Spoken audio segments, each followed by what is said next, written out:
간추린 오늘의 역사. 9월 17일 1997년 9월 17일 소설가 정한숙 씨 사망. 학계와 예술행정의 두루 업적을 남긴 소설가. 주요 작품 천황당인보기, 고가 등은 전통 문화를 소재로 한 주옥 같은 작품은 현대문학사의 한 줄기를 차지하는 작품으로 평가되고 있다. 평북 영변 출생. 1950년 고려대학 국문과를 졸업하였다. 1957에서 1988년 고려대 국문과 교수로 재직하였으며 1982년 1994년 9월 17일 재미원로 시인 박남수 씨 사망. 시인 정지용으로부터 추천받고 본격적인 문학 활동을 하였다. 첫 시집 초롱부를 일본에서 발간한 이후 아시아 자유문학상 수상하였다. 평양 출생.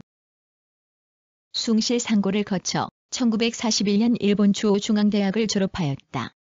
1932년부터 신문과 동인지에 시와 희곡을 발표해 오다가 문장지의 정지용으로부터 심야 1991년 9월 17일 남북한 유엔 동시 가입. 국제연합은 1948년 12월 12일 소련 등 6개국이 불참한 가운데 소총회를 열고 한국을 한반도의 유일한 합법 정부로 승인하였다. 1950년 6.25 전쟁 때는 소련이 자유중국의 대표권에 항의하여 불참한 가운데 미국 주도로 신속히 안전보장이사회를 열고 유엔군 파병을 결정하였다. 그러나 수주일 후 소련이 복귀하여 거부권을 행. 1988년 9월 17일 제24회 올림픽 개막. 1988년 한국의 서울에서 개최된 제24회 하계올림픽 경기대회. 9월 17일부터 10월 2일까지 16일간에 걸쳐 서울을 비롯한 한국의 주요 도시에서 개최되었다. 전 세계에서 159개국 1만 3,304명의 선수단이 참가하여 올림픽 사상 최대. 1980년 9월 17일 스위스의 심리학자 피아제 사망. 스위스의 심리학자. 어린이의 정신 발달, 특히 논리적 사고 발달에 관한 연구를 통하여 인식론의 재반 문제를 추구하였다. 그의 연구의 특징은 임상법에 있다.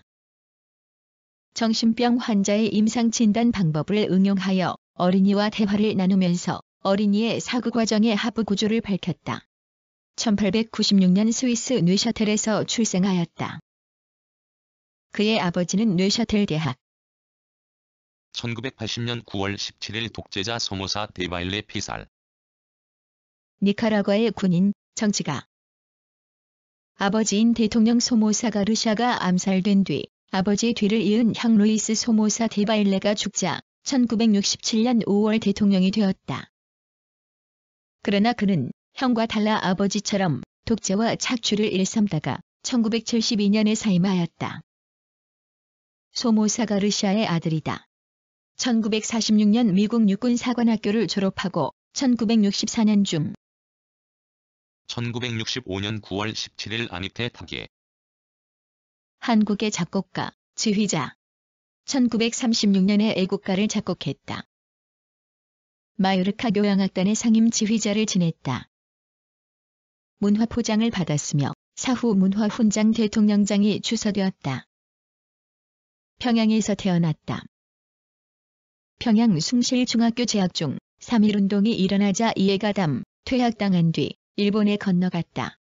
1921년에 도쿄 동경세이소쿠 중학정칙중학. 1946년 9월 17일 수도경찰청 발족. 8.15 광복 후 미군정 때에 서울의 치안을 맡았던 경무부 소속 경찰행정기관. 1946년 9월 17일 각 관구경찰청 감독기관으로 전국의 3개 경무총감부가 설치되고 수도경찰청이 창설되었다. 1948년 9월 13일 대한민국 정부 수립 후 군정사무가 정식으로 인계될 때까지 존속하였다. 좌익, 우익의 대립이 극심. 1940년 9월 17일 광복군 창설. 1940년 9월 17일 중국 충칭 중경에서 조직된 항일군대. 1932년 이후 대한민국 임시정부의 규모는 축소되었고 재정상 운영 내용도 부실했다. 더욱이 1937년 중 일전쟁이 발발하자 중국 각지에 흩어져 독립운동을 하던 애국단체들은 충칭에 이전한 임시정부를 중심으로 통일된 군사활동과 외교활동이 필요했다. 이러한 요구. 1933년 9월 17일 미국 후버댐 건설 진행. 미국 남서부 콜로라도강 유역의 종합개발에 의해서 건설된 높이 221m, 기저부 너비 200m, 저수량 320억 미터 3의 아치형 콘크리트 중력댐으로 1936년에 완성되었으며 볼더댐이라 불리다 제31대 대통령 후보를 기념해서 개칭되었다. 높이 221m, 기저부 너비 200m, 저수량 320억,